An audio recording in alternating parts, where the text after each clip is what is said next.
Hi, we're here at Web Summit where Professor Richard Werner has just given a great talk about decentral banking.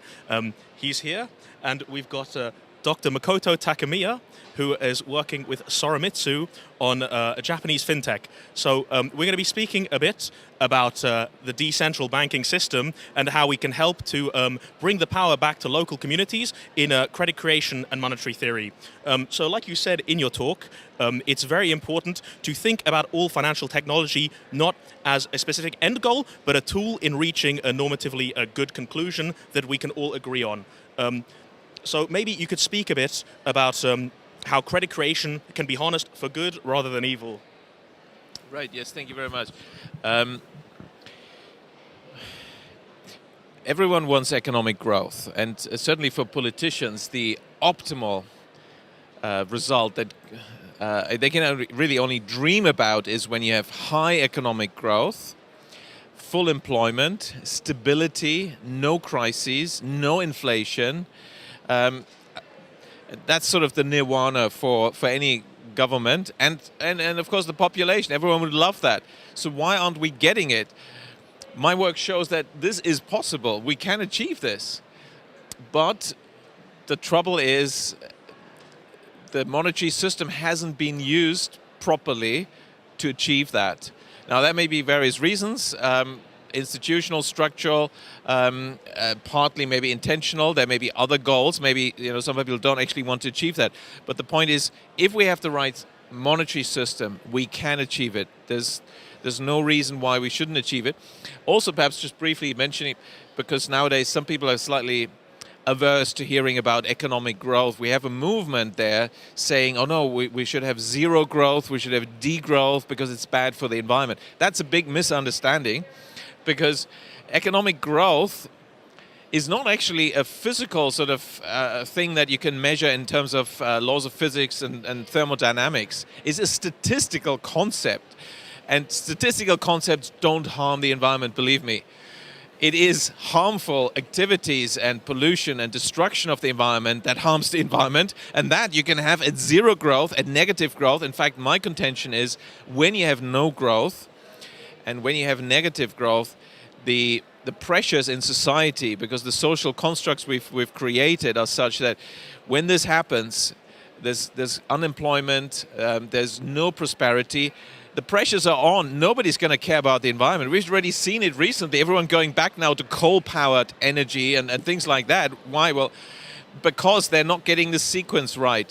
You need high growth, which is sustainable and environmentally friendly, and that can easily be done, in order to afford looking after the environment and also making sure that you can look after everyone. So growth is not the enemy of the environment. It's actually an ally. And so, just to make clear first, growth and prosperity is a good thing. So how can we achieve it? Well, we need the right monetary system. And the principles are very, very simple. Growth means, and as I said, it's a statistical concept. It means we have, national income accounting. We have more transactions this year than last year. And in our current system, this is only possible if banks have created more money for transactions this year than last year. So you need money creation. Growth means money creation. Without money creation, you won't have growth. That, by the way, is another reason why when they talk about, let's get rid of banks, let's just have one centralized, controlled digital currency without banks, you won't have money creation. You won't have economic growth, and that's the end of prosperity. And maybe that's why some people want to talk about zero growth as some kind of environmental justification, because if we centralize the system so much, then that's what we're going to get, zero growth. So we don't want that. That's a disaster. So how can we get this high and sustainable growth? Well, we need money creation. How should the money be created? Well, the Soviet Union had an answer to that. The central planners love it when they can do the central planning and the centralized money creation. In the Soviet Union, there was only one bank, certainly throughout certain time periods, one bank, Gosbank, and it was the only one that created money and allocated the resources. Now, the Soviet system, I think we all agree, was not very successful. And a key example here is China. When the Chinese leadership changed and Deng Xiaoping came to power in 1978, he decided the Soviet centralized system is not good enough, it's not delivering. Neighboring country, Japan, was doing extremely well. He went over there, he looked at it, and, well, he found out. He was told by the Japanese, they're always very honest, they tell you the truth, particularly after hours in the evening with a bit of sake. You will hear the full truth. It's off the record, but you will hear it. So that's how I think he found out. He needs banks. So he went back and he created thousands of banks, community banks, local banks, savings banks, regional banks, and they lend for productive business investment, and then you get growth without inflation. And so that is a very important way to get growth and prosperity, to set up small local community banks, if they have the right incentive structure. And the best is when they're regionally restricted to only lend in their area.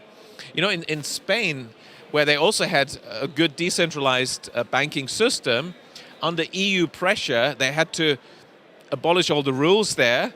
And then they forced the many small local savings banks to compete against each other in far-flung places, and they started lending for property in places, 600 kilometers away or more. They had no clue about it.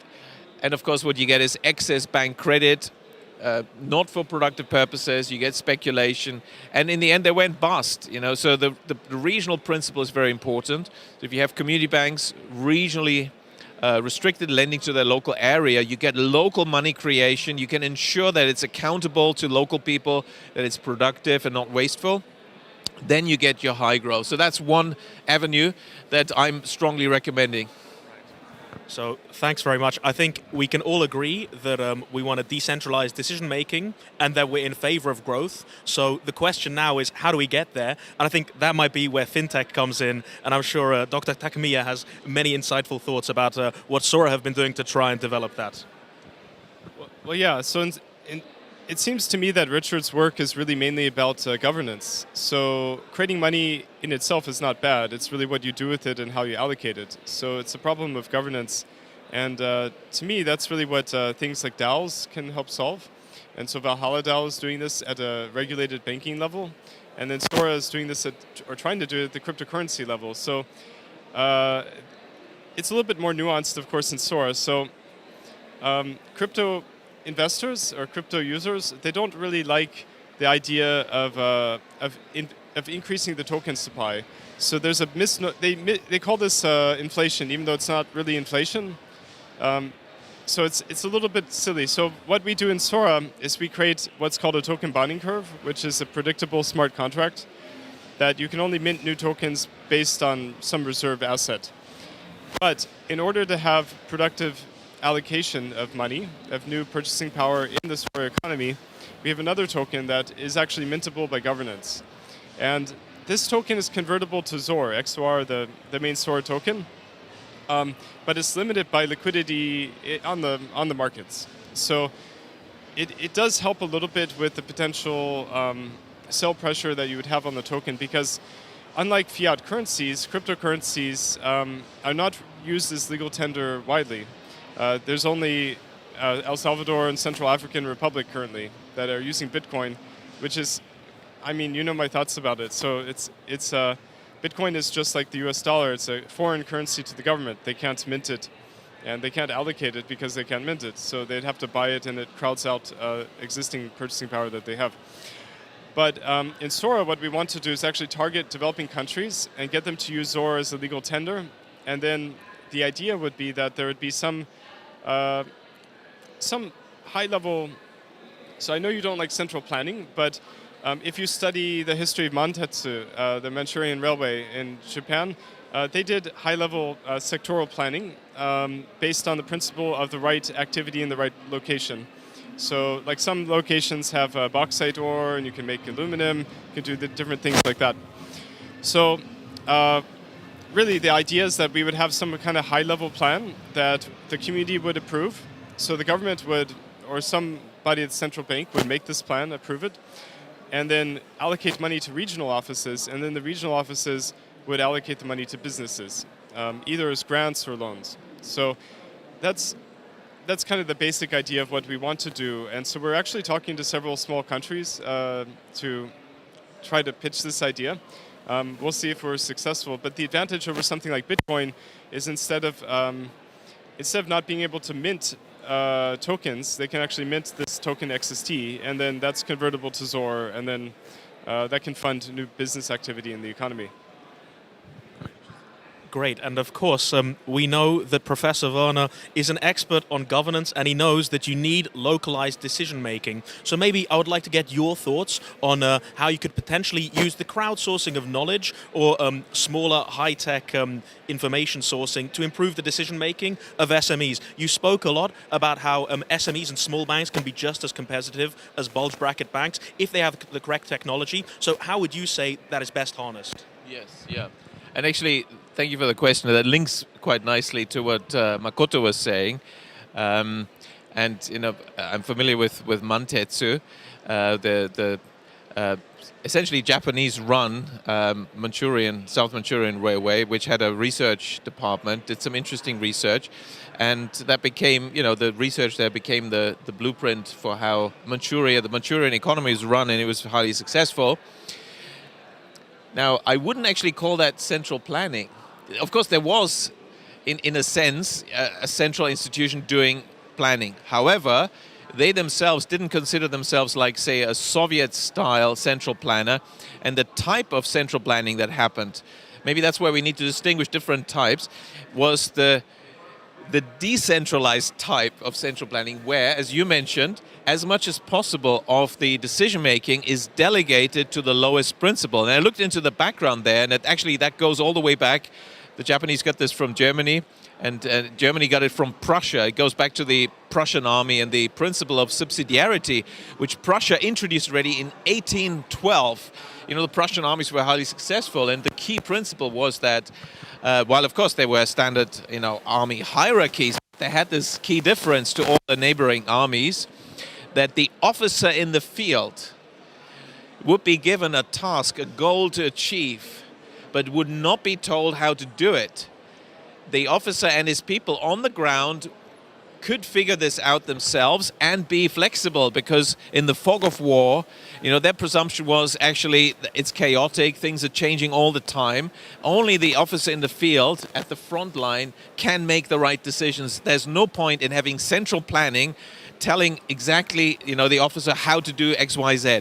Now, other armies, including in the First World War, the British Army, Second World War, American Army, they still had this centralized control system, whereas the German Army had the decentralized one. And I think that's the key. So decentralization, and that's, of course, also your question. So by giving autonomy to the local level, to the local banks, and the same actually in the local firms, you know, by being able to thrive in a local area, you don't have to go to the big central, you know, capital of the country. You can be, you know, regionally decentralized. You can thrive there because there's a local bank. There's job creation there. That's where the locals will be able to figure out what is best for them, and then they're empowered to apply it. And by the way, this is very much in line with the so-called corporate principle, which, of course, the majority of banks in Europe are based on, and the majority of those are German cooperative banks. There's 1,000 of them. The principle is self-administration, self-responsibility, local decision-making, where people are empowered to take charge. And I think that also applies to any technological challenge and also fundraising challenges. The more you decentralize of decision-making to the local level, the better. Now, of course, you need some kind of coordination just to make sure that a common goal is achieved. But the point is, the actual day-to-day decision-making is decentralized. Right. Well, that's a great overview of the rich European history of decentralized decision-making. Unfortunately, I guess with the modern European Central Bank, there's slightly a more pessimistic tone to be struck. So as you said, SORA has been looking further afield, particularly to Southeast Asia and Asia Pacific. So maybe we go to the good news first, and then we get the pessimistic take from Professor Werner to top it off. Right, so please. Well, I think you mean probably in the topic of CBDCs. So my company SORAMITSU works with a couple of central banks in Southeast Asia, and we built a system in Cambodia that is a retail and wholesale CBDC. And yeah, this is a very interesting topic because wholesale CBDCs have some good advantages. I mean, similar to RTGS systems in a way. But it does allow you to incorporate central bank money in computer programs, and that can make things like PVP, DVP a little bit more efficient. Retail is interesting because if you do it in the wrong way, you could actually open up current accounts at the central bank to everyone in the country, and then there would be no need for a banking system anymore, which is quite an interesting topic. And if you read the publications put out by the BIS, they really are very interested in this area as well, and programmable money. And one central bank I talked to as well, they like the concept of CBDC because of programmable money, because specifically for allocation of loans, once a commercial bank gets a plan from the central bank, it's kind of a smaller country, so they don't have good control. Then the commercial bank typically just uses the money not as planned, but like for some kind of asset investments just to make more money. And this is a problem that the regulator has trouble enforcing. So if you do have something like a programmable CBDC, you can of course control how this money is allocated. So, which is a double-edged sword in many ways, yeah. Exactly. In fact, maybe if I can just comment on that. And of course, the truth is that there is an alternative through which central banks can coordinate well bank credit. This is known in East Asia as window guidance.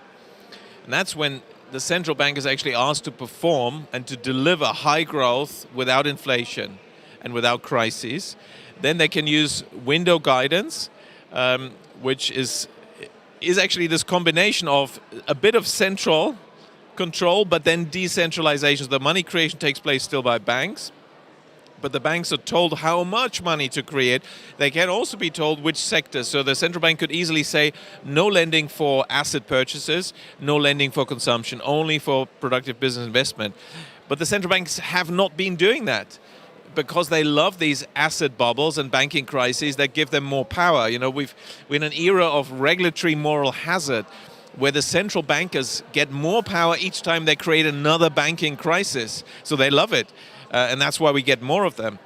If we held them to account and told them, no, your job is to deliver low inflation, high and sustainable economic growth without crises, and if you don't do that, you all lose your jobs. So you'd see how quickly we'd get that high and stable growth, because it's possible and they can use window guidance. But now they've turned this thing around because they love, of course, CBDCs, because it gives them even more power and more centralized control, and it would get rid of banks. And therefore, it's a totalitarian world, a dystopian world where the central banker decides everything. So that's not the principle of delegation, that's not the principle of subsidiarity, and that is the Soviet principle, which doesn't really work well. So they love that, but how to sell it to the public? They say, oh, we have this problem that the banks are just lending for the wrong things. Well, why have they done that? Because the central planners have not given them the right incentive structure. Has any central bank in Europe asked the banks to lend mainly for productive purposes? Could easily enforce this with a window guidance mechanism, which actually was developed in Europe. Credit guidance, encadrement du crédit. The French did it until 1985. You could do it if you wanted to, but they didn't want to, you see, because they want to be able to argue, oh, now we need CBDCs and banks are bad. Since the 2008 crisis, the banks have been given this bad publicity, in the UK in particular, but many countries. Oh, the banks created it. Well, actually, the banks, you can't blame the bankers. And, if you go through all my public speeches and my work, where have I criticized the banks per se as the ones ultimately responsible for these boom-bust cycles? No, they're just doing their job. It's the job of the regulators to make sure that money creation is used for productive purposes, and they didn't. They didn't ask banks to lend for productive purposes. That's why we had the crises. So the criticism should really be at the central planners, not against the banks. And so we all have to make sure that they don't kill our banks, because the banks, that's our power. That's power of the people. If we have, the more small banks we have, the better. And if they get rid of those, that's the end. And so we have to be very careful there. And I think the best is to have decentralized systems, have alternatives, have different monetary systems and currencies. So there is competition. So the central planners always have to compete. Make them work for the money. And on that happy note, I think we will leave it till next time. Thanks so much to both our speakers for having this brief moment here at the Web Summit. I would like to say that a credit-based economy is not always a bad thing. Sometimes trying to look for alternatives is always good, but we could be led down to fool's gold. So thanks very much. Yeah.